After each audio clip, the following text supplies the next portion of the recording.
ज्वांटियन मठ के सभी शिष्य ज्वांटियन चौक पर एकत्र हुए थे। ऐसा इसलिए था क्योंकि आज सभी मुख्य शिष्यों को ज्यूली गुप्त क्षेत्र में प्रवेश करने के लिए सुपरमठ में भेजा जाएगा। यद्यपि केवल मुख्य शिष्य ही प्रवेश कर सकते थे, परंतु इससे अन्य शिष्यों का उत्साह कम नहीं हुआ। राघव, नेहा, अनुराधा और अन्य सभी मुख्य शिष्य सामने खड़े थे। उन्हें देखकर ही अन्य शिष्यों में उत्साह भर गया। ज्यूली गुप्त क्षेत्र के बारे में कहा जाता है कि यह प्राचीन काल से बचा हुआ स्थान है। इसके भीतर अनगिनत अवसर थे और हर जगह प्राकृतिक खजाने थे। यह हर 100 साल में एक बार ही खुलता था। रामानंद बुजुर्गों के एक समूह का नेतृत्व कर रहा था। शिष्यों की उन्नति को देखकर वह गर्व से भर गया।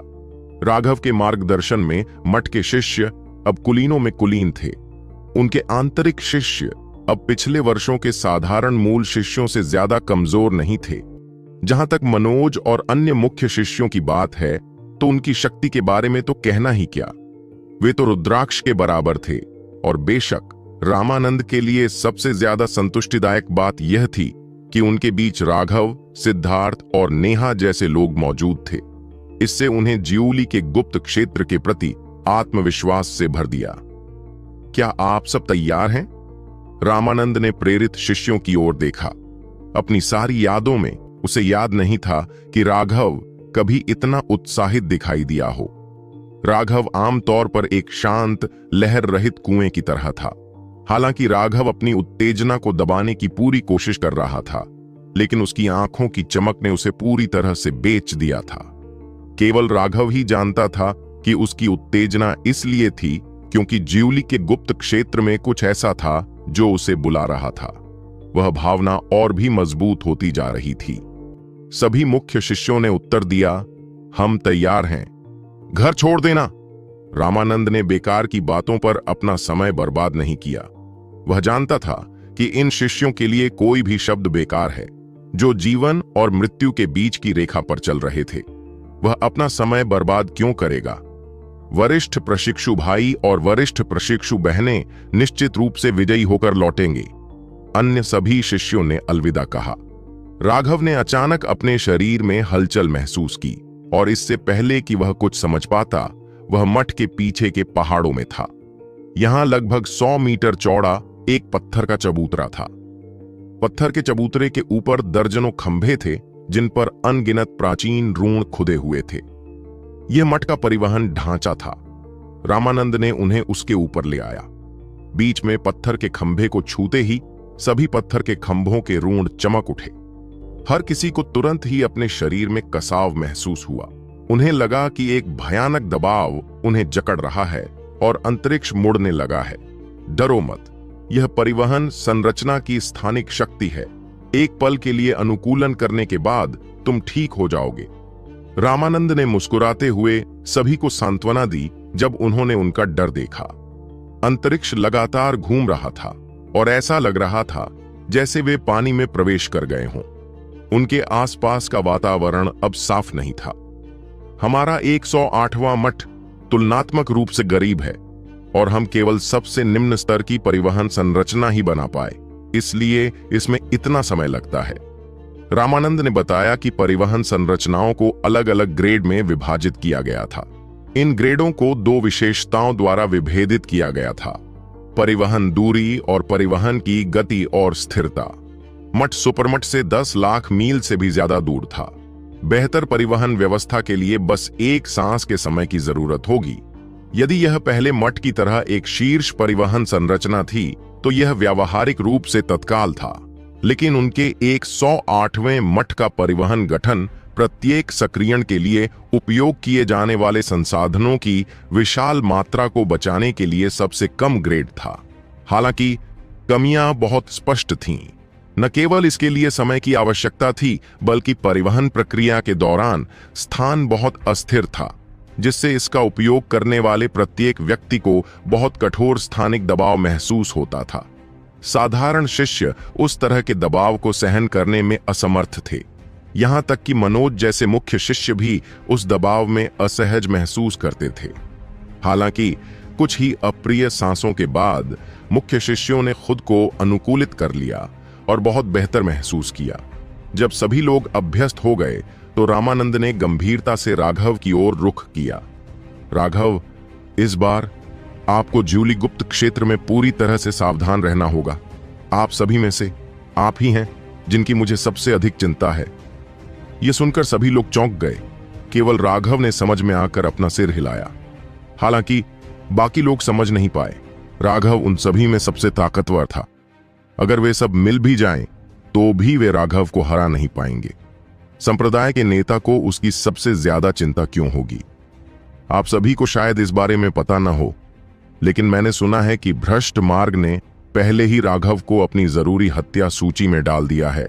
वह पहले मठ के मानव के बाद दूसरे स्थान पर है। भ्रष्ट मार्ग बहुत शक्तिशाली था, जिसमें कई संप्रदाय थे। पिछली बार राघव ने इस क्षेत्र में उनके नंबर 1 प्रतिभाशाली समर को हराया था। इससे पूरा भ्रष्ट मार्ग हिल गया था। अपनी जांच के बाद उन्होंने राघव को अवश्य हत्या सूची में डालने का फैसला किया था। उस अवश्य हत्या सूची में धर्मपथ के सभी महानतम प्रतिभाशाली लोग थे। उन्होंने उन्हें उनके खतरे के स्तर के अनुसार रैंकिंग दी। ऐसा कहा जाता था कि भ्रष्ट मार्ग की अवश्य हत्या सूची में केवल 100 लोग थे और वे सभी आमतौर पर चुने हुए या अत्यंत शक्तिशाली कृपा पात्र थे। नंबर 1 स्थान पर आने वाला व्यक्ति पहले मठ का नंबर 1 चुना हुआ मानव था। रामानंद को इस बात से कोई आश्चर्य नहीं हुआ कि राघव को अवश्य हत्या सूची में रखा गया था, लेकिन जब उसने सुना कि राघव को दूसरे स्थान पर रखा गया था तो उसे बहुत आश्चर्य हुआ। इस दुनिया में केवल वह और महेंद्र ही जानते थे कि राघव एक डायवर्जेंट था। अन्य लोग राघव की असली क्षमता को नहीं जानते थे। इससे यह साबित हो गया कि भ्रष्ट मार्ग की दृष्टि धर्मी मार्ग की दृष्टि से कहीं ज्यादा तीक्ष्ण और भयावह थी। उन्होंने तुरंत समझ लिया था कि राघव उनके लिए चुने हुए से भी ज्यादा खतरा था। इससे रामानंद पूरी तरह से क्रोधित हो गया था। यहां तक कि भ्रष्ट मार्ग भी राघव को बहुत महत्वपूर्ण मानता था। क्या उनके सुप्रमठ के उच्च अधिकारी सभी अंधे थे? यह सुनकर सभी चौंक गए। चूंकि राघव भ्रष्ट मार्ग की जरूरी हत्या सूची में था, तो एक बार जब वह ज्यूली गुप्त क्षेत्र में प्रवेश करेगा तो क्या उसे अनगिनत भ्रष्ट शिष्यों द्वारा पीछा नहीं किया जाएगा? राघव अपनी शक्ति के साथ समर जैसे शीर्ष विशेषज्ञों के अलावा आपको वापस लड़ने में सक्षम होना चाहिए। लेकिन गुप्त क्षेत्र पूरे 1 साल तक खुला रहता है। गुप्त क्षेत्र के अंदर प्राचीन युग से आने वाली एक आदिम आभा है जो साधना के लिए बेहद उपयुक्त है। गुप्त क्षेत्र में न केवल अनगिनत अवसर होंगे, बल्कि यह आपकी साधना के लिए भी अत्यंत लाभदायक है। अंदर से टूटना बहुत आसान है। हर बार जब गुप्त क्षेत्र खुलता है तो अधिकांश शिष्य बाहर निकलने तक अस्थि निर्माण क्षेत्र में पहुंच चुके होते हैं। इसलिए आप ज्यूली गुप्त क्षेत्र को बिल्कुल भी कम नहीं आंक सकते। मैंने सुना है कि 1800 साल पहले भ्रष्ट मार्ग का एक सदस्य प्रवेश करते समय खजाने की खोज करने की जहमत नहीं उठाता था, बल्कि तेजी से सफलता पाने पर ध्यान केंद्रित करता था।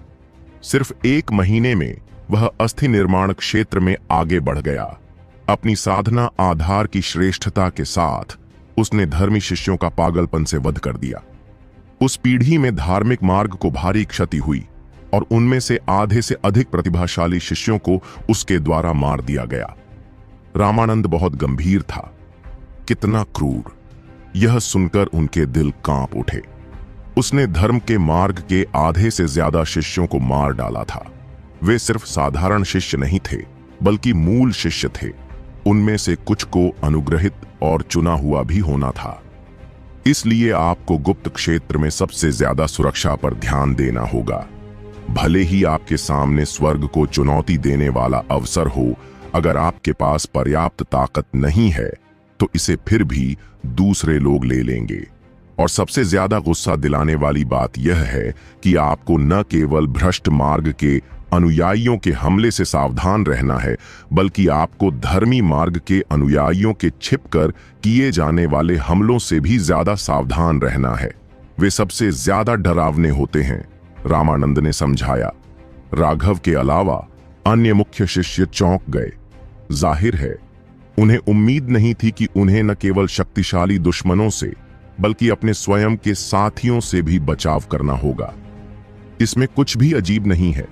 धार्मिक मार्ग के लोग आंतरिक कलह में सबसे कुशल होते हैं। वे भ्रष्ट मार्ग के खिलाफ लड़ने की हिम्मत नहीं करते, लेकिन जब अपने लोगों को संभालने की बात आती है तो वे बिल्कुल विशेषज्ञ होते हैं। इस दुनिया में हर कोई स्वार्थी है। लोग सारा दिन षड्यंत्र रचने और साजिश रचने में बिताते हैं। तुम मेरे खिलाफ षड्यंत्र रचते हो, मैं तुम्हारे खिलाफ षड्यंत्र रचता हूं।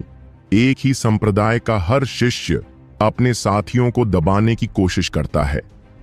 अन्यथा धर्मी मार्ग कितना शक्तिशाली है, इतने सालों के बाद भी वे भ्रष्ट मार्ग को दबाने में कैसे विफल हो सकते हैं? अपने लोगों के लिए परेशानी पैदा करने के अलावा धर्मी मार्ग के पास कौशल के मामले में और कुछ नहीं है। राघव बेहद शांत था। रामानंद इस बारे में असहाय था। राघव पूरी तरह से सही था। हालांकि भ्रष्ट मार्ग हृदयहीन और दुष्ट था, लेकिन जब आम दुश्मनों के खिलाफ मिलकर काम करने की बात आई तो वे धर्मी मार्ग से कहीं बेहतर थे। सुपर मठ में कुल 108 मठ थे। इन मठों में एक दूसरे को दबाने और पीठ में छुरा घोंपने के कई मामले सामने आए। हालांकि जब खुलेआम लड़ाई की बात आती थी तो ये मामले दुर्लभ थे, लेकिन कौन जानता था कि पर्दे के पीछे कितनी घिनौनी साजिशें चल रही थीं। राघव के लिए चुने गए पद को प्राप्त करने में उनकी विफलता एक उत्कृष्ट उदाहरण थी। भ्रष्ट मार्ग ने राघव को उनकी जरूरी हत्या सूची में दूसरे नंबर पर रखा था। क्या यह संभव था कि सुपर मॉनेस्ट्री के उच्च अधिकारी यह देखने में असमर्थ थे? सच तो यह है कि उन्होंने सब कुछ देखा था, लेकिन चूंकि इसमें कुछ लोगों के स्वार्थ शामिल थे, इसलिए अधिकारियों ने ऐसा व्यवहार किया जैसे उन्हें इसके बारे में कुछ पता ही न हो। जहां तक उन लोगों का सवाल है जो इसके बारे में अच्छी तरह जानते थे, वे भी सत्ता में बैठे लोगों को नाराज करने से बचने के लिए ऐसा व्यवहार कर सकते थे जैसे कि वे अंधे हों। यह धार्मिक मार्ग के अलिखित नियम थे। यह एक पदानुक्रम था जो कोशिश करने पर भी अधिक खराब नहीं हो सकता था। उनमें से प्रत्येक स्वार्थी था, केवल अपनी समस्याओं को संभाल रहा था। मुसीबत के समय कौन आपकी मदद करेगा? बेशक अगर वह परेशानी वास्तव में एक सुनहरा अवसर या खजाना होती तो धर्म मार्ग के स्वार्थ के कारण बड़ी संख्या में लोग उसे आपसे छीनने की कोशिश करने आते। इसके अलावा अपने हितों के लिए वे जो भी घृणित संदिग्ध तरीके अपना सकते थे, उनका इस्तेमाल करने को तैयार थे। इससे लोगों को वाकई बहुत दुख हुआ। अगर आप इस तरह के उत्साह को भ्रष्ट मार्ग से लड़ने पर केंद्रित करते तो क्या भ्रष्ट मार्ग बहुत पहले ही खत्म नहीं हो गया होता? लेकिन धर्म के मार्ग पर हमेशा ऐसे चतुर लोग होते थे जो उच्च पद पाने के लिए कुछ भी कर सकते थे। वे हमेशा इस बारे में सोचते रहते थे कि वे अपने पक्ष के लोगों को कैसे दबा सकते हैं ताकि वे खुद ऊंचे उठ सकें। बस इस बारे में सोचकर ही लोग निराश हो जाते थे। लेकिन लोग मजबूर थे। जब तक आप फिर से एक साधारण व्यक्ति बनने का फैसला नहीं करते, एक साधक के रूप में आपको इसका सामना करना ही पड़ता। रामानंद को बहुत पहले ही धार्मिक मार्ग की सड़न समझ में आ गई थी, लेकिन उसके पास इसे ठीक करने का कोई तरीका नहीं था। न केवल उसके पास धार्मिक मार्ग के पाखंडी पक्ष को बदलने का कोई रास्ता नहीं था, बल्कि वह उस संघर्ष में खुद को भी लगभग खो चुका था। अगर राघव प्रकट नहीं होता तो वह हमेशा के लिए अपना रास्ता खो देता।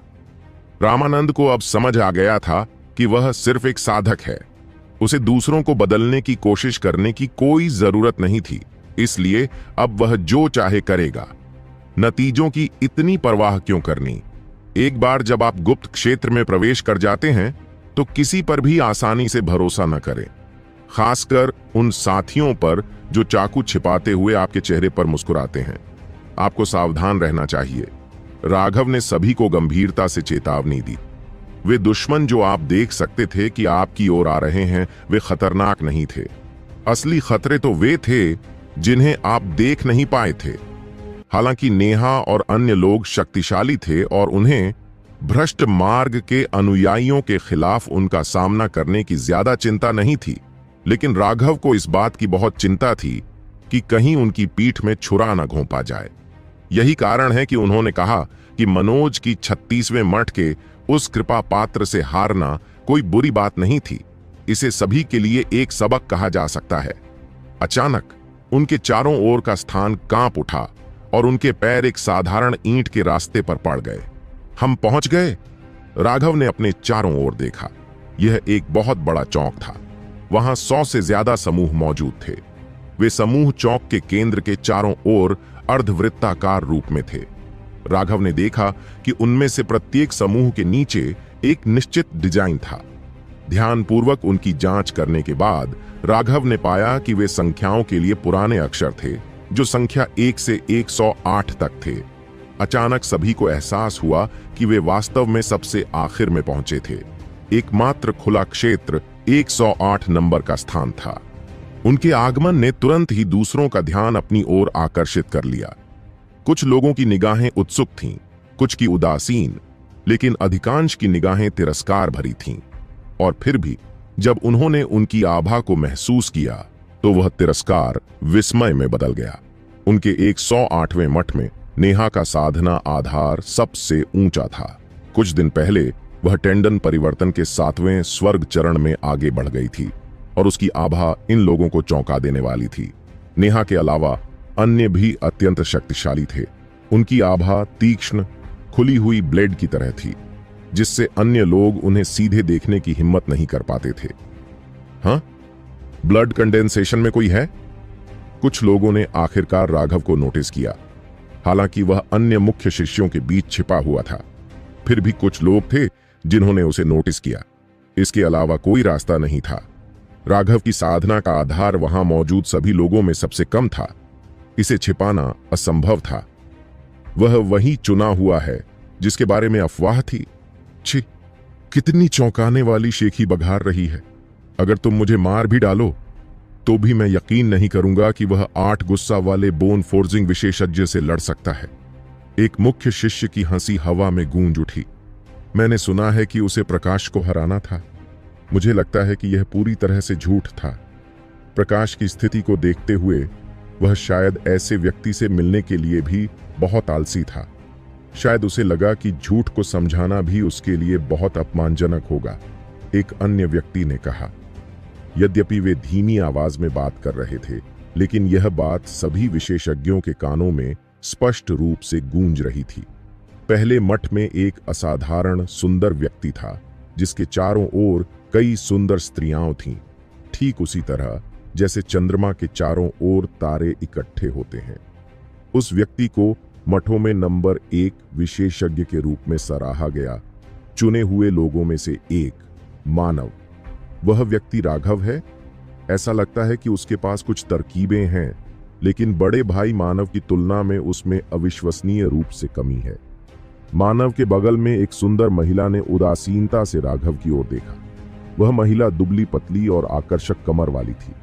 उसके चेहरे के साथ साथ वह एक खूबसूरत महिला भी थी, लेकिन उसकी छाती पूरी तरह से सपाट थी, इतनी सपाट कि एक मक्खी भी वहां आराम नहीं कर सकती थी। इस वजह से उसकी मोहक सुंदरता कुछ हद तक कम हो गई। मानव ने अपना सिर हिलाया। जूनियर प्रशिक्षु बहन यी, ऐसा कहना एक गलती है। ये राघव बेहद ताकतवर है। ये अफवाहें जरूरी नहीं कि झूठी हों। उस महिला का नाम राखी था। वह भी चुनी हुई थी, हालांकि उसे अभी अभी यह उपाधि दी गई थी। वह वास्तव में वही थी जो उस दिन चुनी गई थी जब महेंद्र को बताया गया था कि देने के लिए कोई और चुना हुआ पद नहीं है। राखी एक बहुत शक्तिशाली कृपा पात्र थी और उसकी पृष्ठभूमि भी अविश्वसनीय रूप से शक्तिशाली थी। वह अभी अभी पहले मठ में शामिल हुई थी। हालांकि वह अन्य शिष्यों जैसी नहीं थी। वह मानव के कारण ही पहले मठ में शामिल हुई थी।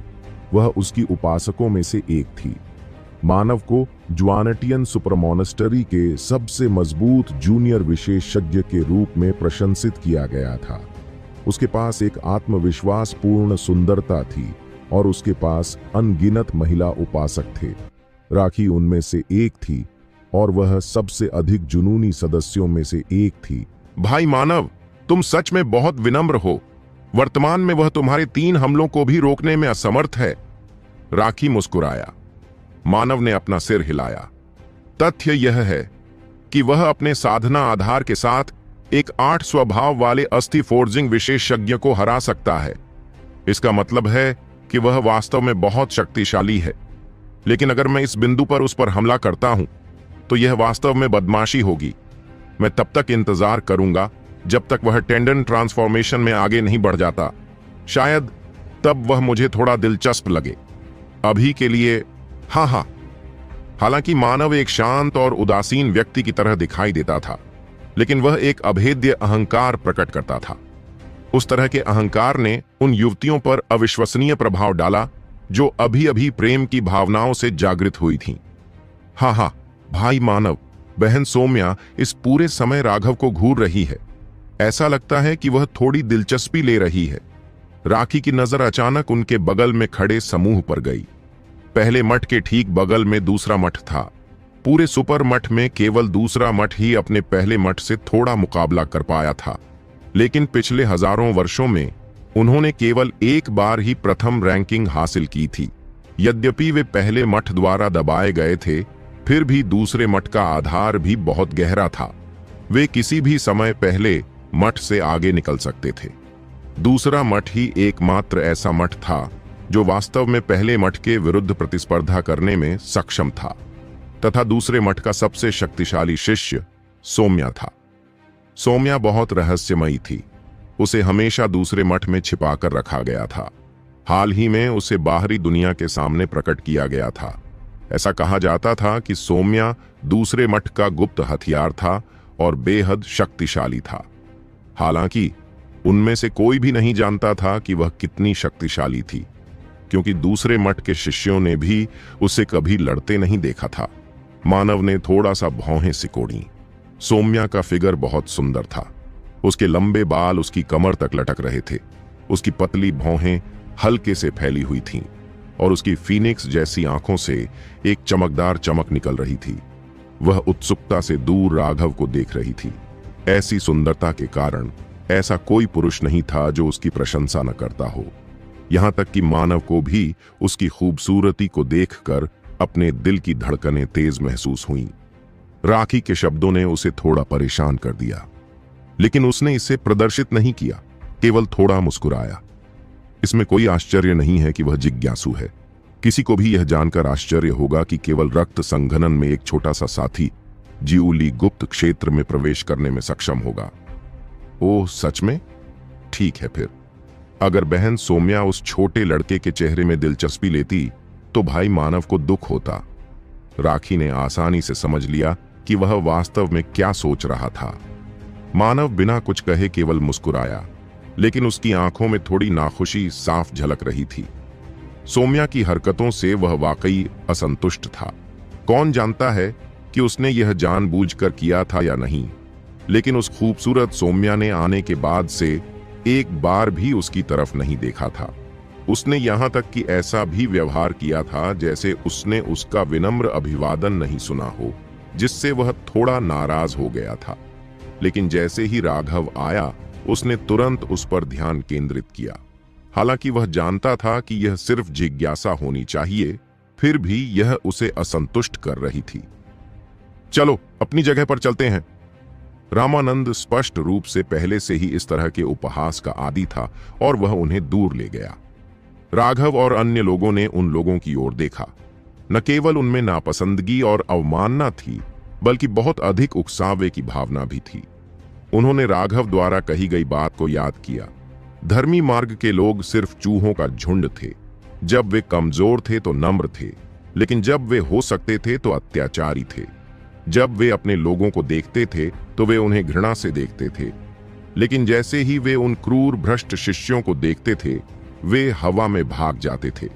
नेहा ने देखा कि उन समूहों में हमेशा एक व्यक्ति होता था जो आगे की ओर सुंदरियों से घिरा होता था। इससे यह स्पष्ट हो गया कि आगे की ओर खड़े लोग अपने समूह के प्रमुख शिष्य थे। नेहा ने चुपके से अनुराधा पर नजर डाली। अनुराधा का बर्फीला चेहरा थोड़ा लाल हो गया, लेकिन उसने फिर भी सिर हिला दिया। राघव अन्य मुख्य शिष्यों के बीच बहुत धीमे ढंग से चल रहा था। तभी सुगंध का झोंका आया और दो कोमल भुजाओं ने उसकी बाहों को लपेट लिया और उसे अपनी ओर खींच लिया। राघव ने तुरंत ही कड़ा रुख अपनाया। नेहा और अनुराधा को हैरानी से देखा। उसे पता ही नहीं चला कि वे क्या कर रहे थे।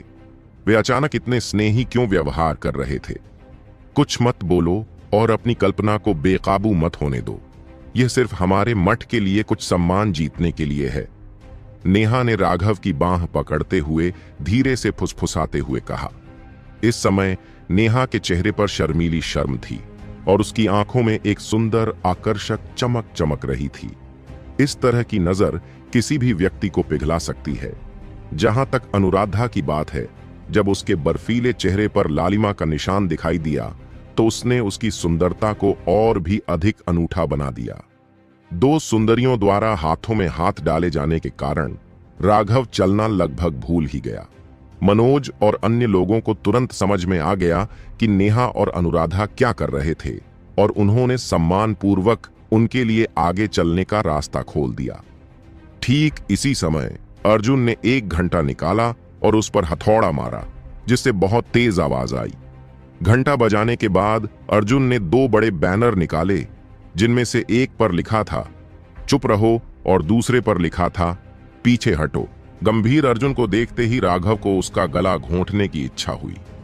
आज उसने अपना पूरा चेहरा बिगाड़ लिया था।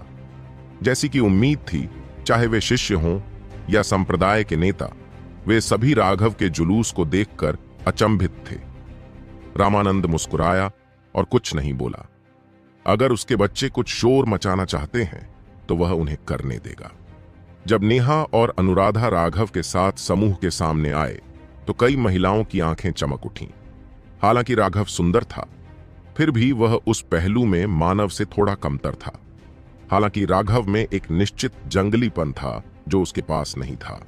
उस खतरनाक रहस्यमय जंगलीपन को देखकर ऐसा लगा मानो राघव एक अदम्य तेंदुआ है, जिसके कारण लोगों को लगा कि वह खतरनाक होने के साथ साथ सुंदर भी है।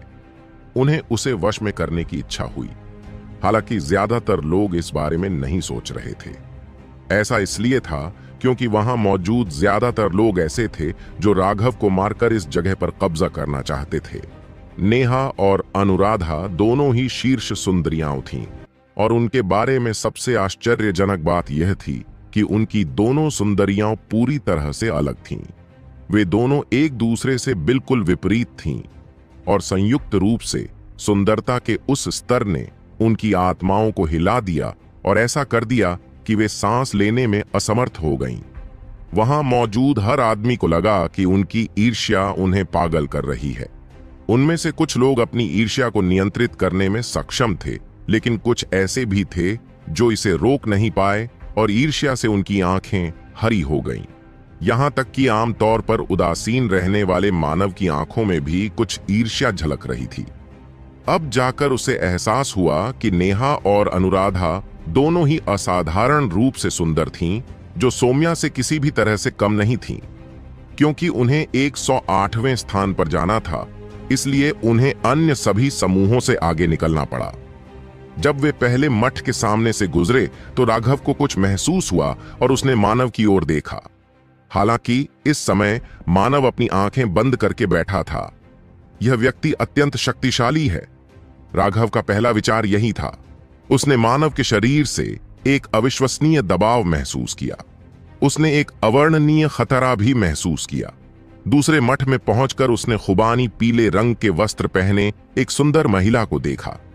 वह राघव की ओर देखकर हल्की सी मुस्कुराई। राघव थोड़ा चौंका और शिष्टाचार के आधार पर वह मुस्कुराने ही वाला था कि उसे कमर में तेज दर्द महसूस हुआ।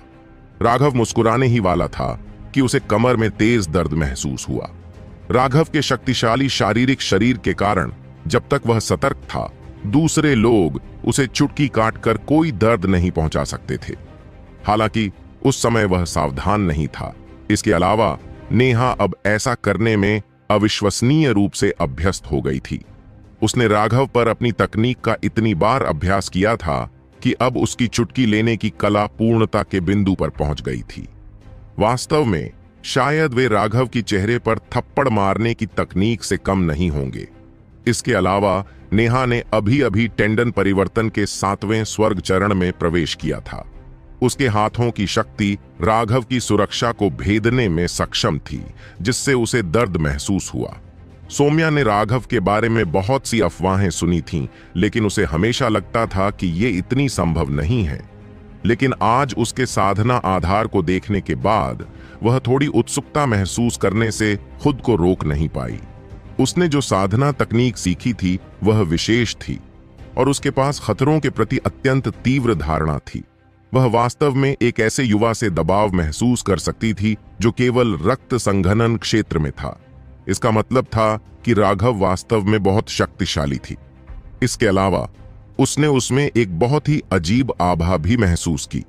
उसे लगा कि राघव बाकी सभी पुरुष शिष्यों से अलग था। सबसे महत्वपूर्ण बात यह थी कि इतने सारे लोगों की नजरों के सामने, जिनमें से कई तिरस्कारपूर्ण और घृणास्पद थीं, उसका दिल जरा भी नहीं हिला, या कम से कम वह उसके मूड में किसी भी बदलाव को महसूस करने में असमर्थ थी। इस सब के कारण सौम्या को राघव के बारे में जानने की उत्सुकता हो गई।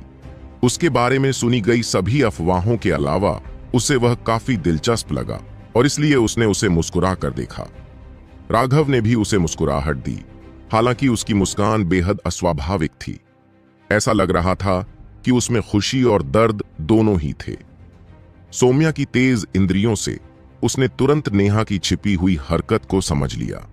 उसने अपने चेरी होठों को अपने हाथ से ढक लिया और चुपचाप हंसने लगी। जैसे ही तुम किसी सुंदर लड़की को देखते हो, तुम्हें उसे लुभाने की कोशिश करनी होती है। क्या तुम बड़ी बहन चुयाओ को भूल गए हो? इतने चंचल दिल के साथ तुम उसके लायक कैसे हो सकते हो? तुम मेरे लायक कैसे हो सकते हो? नेहा ने धीरे से उसके कान में कहा। राघव को लगा कि उस पर गलत आरोप लगाया गया है। मैंने उसे कैसे बहकाने की कोशिश की? मैं तो बस विनम्र बनने की कोशिश कर रहा था, लेकिन अब खुद को समझाने का समय नहीं था। वह केवल अपना चेहरा मोटा कर सकता था और आगे बढ़ सकता था। हे, ऐसा लगता है कि बहन सौम्या वास्तव में इस राघव के साथ अलग व्यवहार करती है। राखी ने सब कुछ बहुत स्पष्ट रूप से देखा और हंसा। मानव बिना कुछ कहे केवल हल्का सा मुस्कुराया, लेकिन उसकी आंखों में एक छिपी हुई नाराजगी थी। मानव हमेशा से ही एक प्रतिभाशाली व्यक्ति था।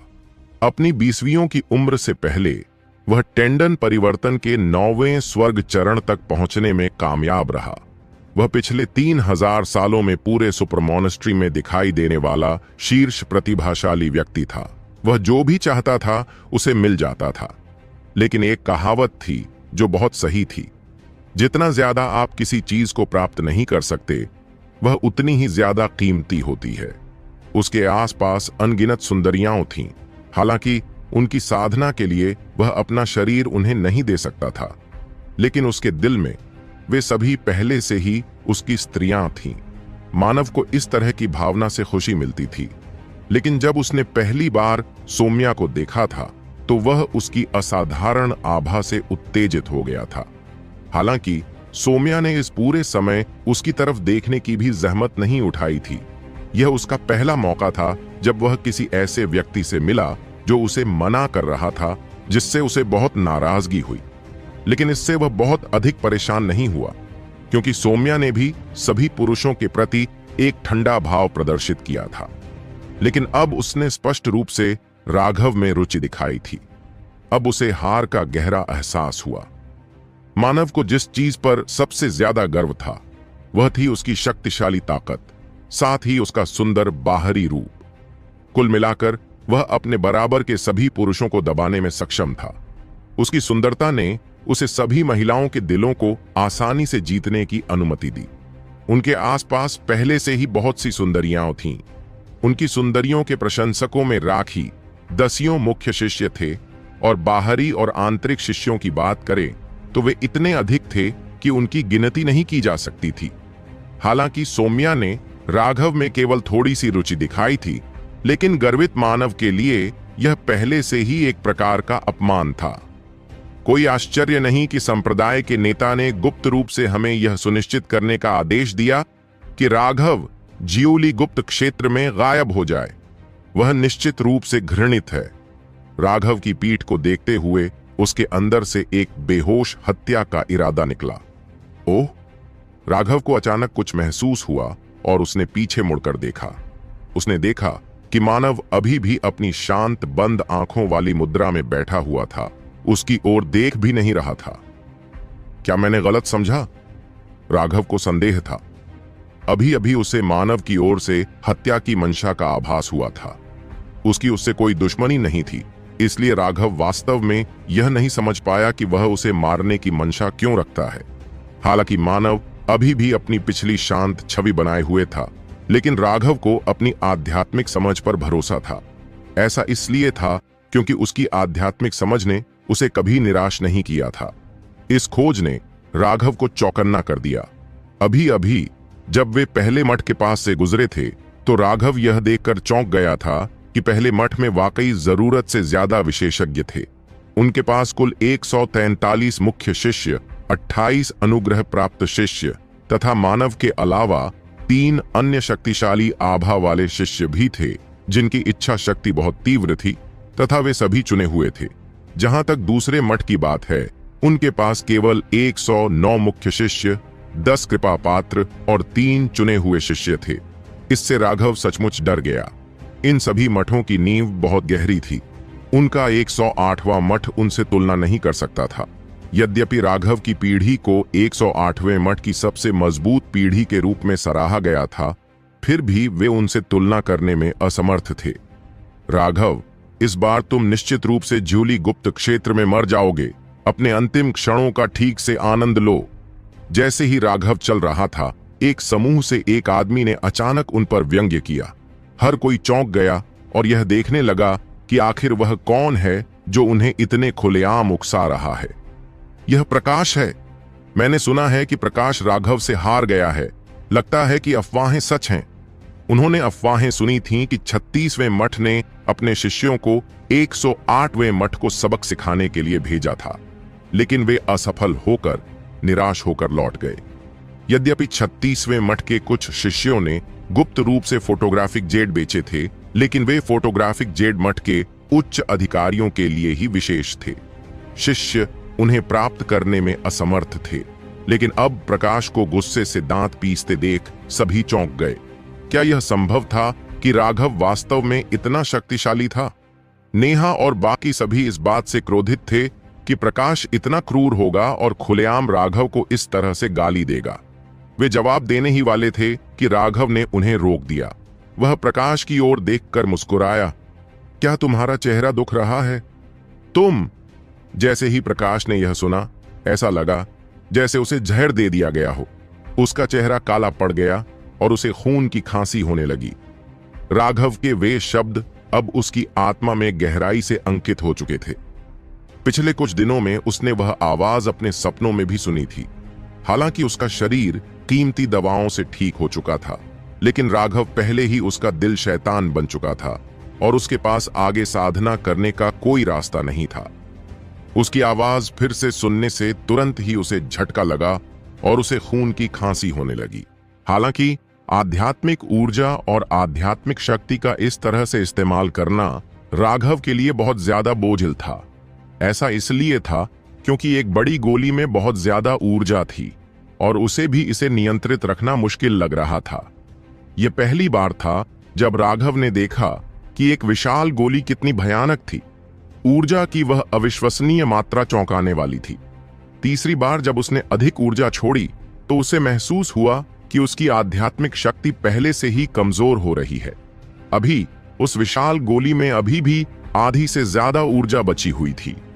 अगर वह आगे नहीं बढ़ पाया तो वे हार मान लेंगे। राघव को यह नहीं पता था कि उस विशाल गोली में मौजूद जियानटियन रक्त सार में उस जियानटियन विशेषज्ञ की इच्छा शक्ति का अंश था। हालांकि इसे गोली में परिष्कृत किया गया था, लेकिन इच्छा शक्ति का वह अंश मिटाया नहीं गया था। अपनी आध्यात्मिक शक्ति का उपयोग करके उस विशाल गोली की ऊर्जा को रोककर राघव वास्तव में अपनी आध्यात्मिक शक्ति का उपयोग जियानटियन इच्छा शक्ति के उस निशान का सामना करने के लिए कर रहा था। यही कारण था कि यह इतना थका देने वाला था। जब तक संभव था तब तक कष्ट सहने के बाद जब राघव ने अंततः ऊर्जा का 1/4 हिस्सा अपने शरीर में जाने दिया तो विशाल गोली की ऊर्जा अचानक उसके नियंत्रण से बाहर हो गई। राघव को एक भयानक ऊर्जा ने उड़ा दिया और उसने तुरंत खून की उल्टी कर दी। छोटी बर्फ! राघव की आवाज फट गई। इस तरह की भयानक ऊर्जा आसानी से छोटी बर्फ को मार सकती थी, लेकिन जब राघव ने अचानक लिटिल स्नो को देखा तो वह यह देखकर चौंक गया कि वह ठीक है। धमाका! लिटिल स्नो के पैरों के नीचे की जमीन धंस गई। राघव अभी भी हवा में था और वह एक बार फिर ऊर्जा की एक भयानक लहर से ऊंची उड़ान भर गया। जब वह अंततः 100 मीटर से अधिक दूर था तो राघव आश्चर्य और प्रसन्नता से लिटिल स्नो को देखने के लिए जमीन से ऊपर चढ़ा। लिटिल स्नो अब इतना भयानक दबाव छोड़ रहा था कि राघव के लिए सांस लेना भी मुश्किल हो गया था। उसके आसपास की जगह संकुचित लग रही थी। अचानक लिटिल स्नो ने एक आकाश को हिला देने वाली दहाड़ लगाई और एक उन्मत्त ऊर्जा निकली जिससे दुनिया हिल गई। तुम आगे बढ़ गए? राघव को अपनी आंखों पर यकीन नहीं हुआ। लिटिल स्नो अब एक उन्मत्त आभा उत्सर्जित कर रही थी जिसने राघव को भी डरा दिया। लिटिल स्नो राघव की ओर झपटा और उसने 2-3 बार अपने सिर को राघव पर रगड़ा। हा हा हा हा हा, बहुत बढ़िया लिटिल स्नो, तुम वाकई बहुत आगे बढ़ गई हो। हे, अब जब हम हाथ मिलाएंगे तो हम निश्चित रूप से ज्यूली गुप्त क्षेत्र में कुछ अच्छा काम करेंगे। राघव ने अपना सिर आसमान की ओर उठाया और हंसा। इस बार आगे बढ़ने के बाद लिटिल स्नो का शरीर बड़ा नहीं हुआ था, बल्कि वह सिकुड़ गया था। अब सिर्फ 15 मीटर लंबा रह गया था, लेकिन उससे आने वाला दबाव चौंकाने वाला था। हालांकि लिटिल स्नो अभी अभी आगे बढ़ा था। विशाल गोली ने अभी भी उसके शरीर में कई आंतरिक घाव छोड़े थे। राघव ने लिटिल स्नो को उपचार की गोलियां दी और उसे आध्यात्मिक स्थान पर वापस जाने के लिए कहा। जब राघव मठ में वापस आया तो उसने साधना करने की कोशिश नहीं की। वह बस शांति से एक निश्चित दिन का इंतजार करने लगा। डोंग! पूरे मठ में मधुर घंटी बज उठी। ज्यूली गुप्त क्षेत्र के खुलने का दिन आ गया था।